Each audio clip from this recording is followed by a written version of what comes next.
A lot of Nigerians now go to Turkey for aesthetic medicine and all that, and even in hardware and the sophistication of military weaponry, Turkey is playing very highly in that.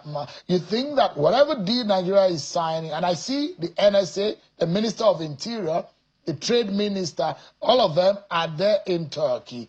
And the caliber of persons and the long list of people that we see going to Turkey, it does look like this is going to be taken seriously.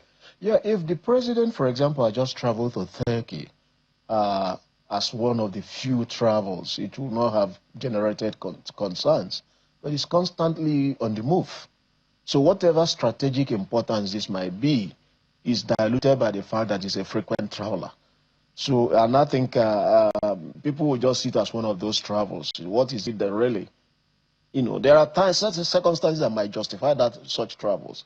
But for the fact that he's constantly on the move, he returns today, stays 1 week, 2 weeks, is off again. I'm not too sure it is very good, even in terms of optics. Even from other countries around the world, looking at you, you should, first of all, show that you love your country, that you're very comfortable being in your country, not constantly on the move. Having said that, I'm not trying to downplay the role, because whatever they are discussing about in Turkey is not in the public domain, but there are travels and attends all manner of meetings here, and even those ones that the Minister of Foreign Affairs, or certain deals that the trade mission in the embassy, you know, can easily handle. Must you constantly be there yourself? Mm. But if you, and those who say in terms of security and securing this country, Turkey, we need to have a conversation with a country like Turkey, especially because we're looking for hardware to fight the battle. You don't think that you need your men on the ground in the room to cross the T's and dot the I's? Well, do you really think in this modern world that all the conversations you need to be physically present? There are often people who clear the way. I mean, who will be able to identify the critical people you match in both countries if you really want to have any deal. I'm not specifically focusing on Turkey, but generally with the frequency of the travel, which, as I said, you know, started with Obasanjo and then Buhari, and then is, you know, taken to another level by the president.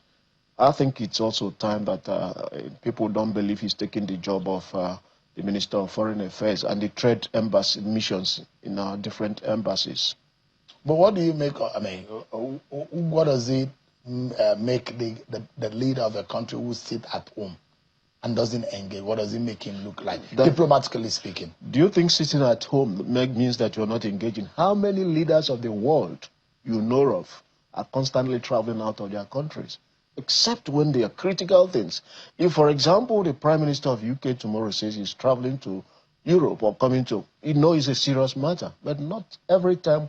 Almost on a monthly basis, you are half of the time out of the country. So you'd rather have President Bola Tinubu sit more in Nigeria, stay more in Nigeria, do a lot of these engagement by proxy, and get the job done? Foreign policy flows from domestic policies. The strength of your domestic engagement is also a function of the strength of your domestic politics. So you need to be around, at least to be, you know, for that sense of optics. You need to show that you love your country, you stay around. There are people who can do this. I'm not saying that the president should not travel at all, but it should not be that every time you're on the move. It's like in the time of Buhari, who prefers to go and grant interviews to foreign journalists than to local journalists. What kind of optics, what is the subtext to all that? I think if I were some of his advisors, I mean, you don't really need photo ops with world leaders. And there is nothing leaders, you know, people like Turkey, whatever they have, they are the ones who need to sell to us, which means we are more likely the market, which means they are more likely needing us than we need them. You know, there will be facilitators, and some the critical people will probably come to the country. I'm not saying the president should not go at all, but I think it's being overdone. I think it's being overdone.